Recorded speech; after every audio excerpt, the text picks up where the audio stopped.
안녕하세요. 편한사주 이야기 편한사이의 온우입니다. 요즘 낮에 밖에 나가보면 벌써 땀이 삐질삐질 나죠? 달력은 아직 한여름이 아닌데 날씨가 많이 더워진 게 느껴지는 요즘입니다. 이렇게 기온이 오르면 우리 몸도 마음도 이 뜨거운 기온에 영향을 받기 마련인데요.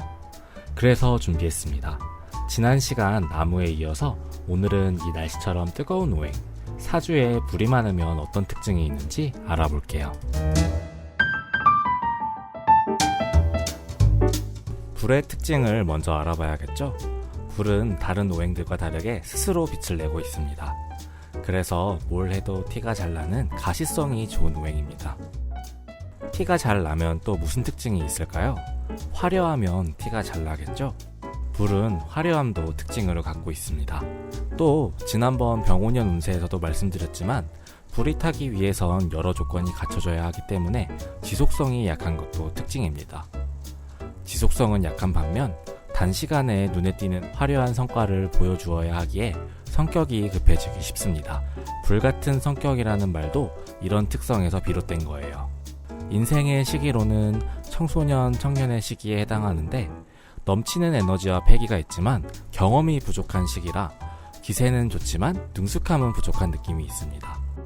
계절로는 불은 여름에 해당하는데 봄이 새 생명이라면 여름은 그 생명들이 무럭무럭 자라는 시기인 것처럼 무언가를 확장, 증폭하는 능력이 있습니다. 누군가가 기초를 세워두면 그 기초를 활용해서 본격적인 가지를 펴는 역할을 하죠. 하지만 에너지를 발산하는 오행이다 보니 불이 많으면 탈모, 건강 악화 등이 쉽게 나타날 수 있습니다. 그럼 이제 본격적으로 내가 어떤 오행이냐에 따라 불이 많을 때 어떤 작용을 하는지 알아볼까요? 첫 번째, 나무인 사람이 불이 많으면? 나무는 불이 타는데 중요한 역할을 하죠. 그래서 나무인 사람이 불이 많으면 자신을 희생해서 주변에 베푸는 성향이 강해집니다. 표현력이기도 하니 자신의 몸을 불살라 많은 이들이 알아볼 수 있을 정도로 표현을 하는데 능하죠. 다른 오행들의 표현력에 비해 월등하게 화려함을 뽐내는 것이 나무의 표현력입니다. 창조의 나무와 화려함의 불이 만났으니 예술 계열이 잘 어울리기도 하고요. 순간적인 센스는 좋지만 자기 주장이 너무 강해 조직 생활과는 맞지 않는 부분이 있고, 기세는 좋지만 능숙함은 부족한 표현력이니 본인의 의도와는 다르게 왜곡되는 부분이 생길 수 있어 조심하는 것이 좋습니다. 나무에 해당하는 여성분의 경우 남자 보기 약해 연애가 조금 힘들 수 있습니다.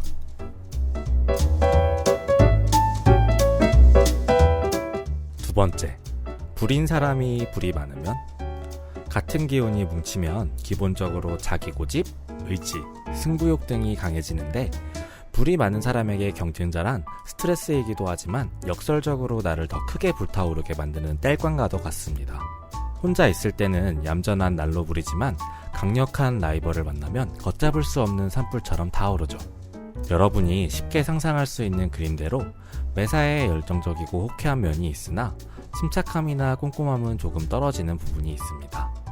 경쟁에서 강한 의욕을 보이니 스포츠 선수나 변호사, 크리에이터, 배우 등 경쟁이 일상인 직업에 잘 맞는 편입니다. 승부욕이 과해 주변 사람을 피곤하게 만들 수 있으니 이 부분은 조심하는 것이 좋습니다. 불에 해당하는 남성분의 경우 여자 보기 약해 연애가 조금 힘들 수 있습니다. 세 번째, 흙인 사람이 불이 많으면? 불이 무언가를 태우고 남은 재가 흙에 새롭게 쌓이면 흙이 비옥해집니다. 즉, 불은 흙의 기운을 북돋아주는 역할을 하는데요. 이게 바로 우리가 흔히 아는 사람복입니다. 보통은 사람복이자 생각에 해당하는 오행이 많으면 게을러지는 경향이 있지만 흙의 경우 불이 타는 동안 그 소명을 다해야 하기 때문에 다른 오행이 해당 성향이 강한 것에 비해 활달하다고 할 수 있습니다. 생각도 시원시원하게 다 표현하고 챙겨줄 수밖에 없게끔 사랑스러운 면이 있죠. 다만 순간에 다 태우고 사라져서 해당 복의 내구성, 지속성은 다른 오행의 사람복에 비해 조금 떨어지는 면도 있습니다.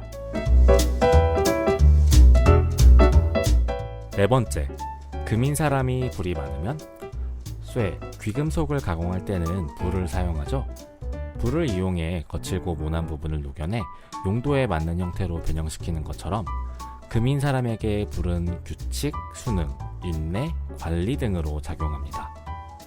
원석을 제대로 가공하는 모습이 되니 외모가 수려한 경우가 많고, 명예운으로 작용하는 오행이 화려함 그 자체인 불이니 많은 사람에게 인정받을 수 있습니다. 다만 자기 자신을 녹이는 것이다 보니 과한 경우 다 녹아내려 형태를 잃거나, 그 인내가 너무 힘들어 날카롭게 벼려낸 칼을 다른 사람에게 휘둘러 상처를 줄 수 있으니 조심하는 것이 좋습니다. 이건 다소 모호하게 들릴 수 있는데, 한 가지 예를 들자면 인정을 받기 위해 무리하다 다 내팽개치게 되거나 정작 자기 자신은 피폐해져 있는 경우를 생각하면 됩니다. 마지막 5번째, 물인 사람이 불이 많으면? 물은 불을 끄죠? 물이 불을 관리, 제어하는 위치에 있는데, 이런 관계를 흔히 말하는 재물운이라 부릅니다.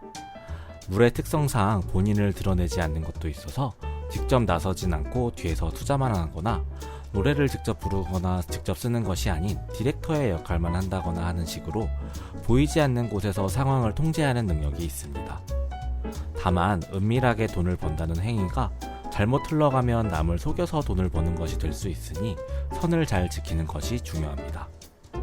그리고 각 운 중에서 재물운이 내구성이 가장 약한 편인데, 지속성이 약한 불의 특징이 만나 벌 때는 확 벌어도 그 돈을 지키는 게 어려울 수 있으니 들어온 돈을 지키는 것에 중점을 두는 것이 좋습니다.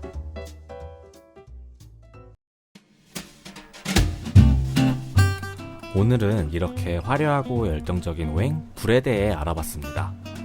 불은 주변을 환하게 밝히는 매력적인 기운이지만 조절하지 못하면 나 자신까지 태워버릴 수 있다는 점을 꼭 기억하셨으면 좋겠습니다. 여러분이 가진 불씨가 주변을 따뜻하게 데우는 예쁜 온기로 쓰이길 바라면서 오늘 이야기는 여기서 마치겠습니다. 다음 시간에는 포용력의 흙에 대한 이야기로 돌아올게요. 지금까지 편한 사이의 온우였습니다. 우리 다음 영상에서도 편한 사이로 다시 만나요.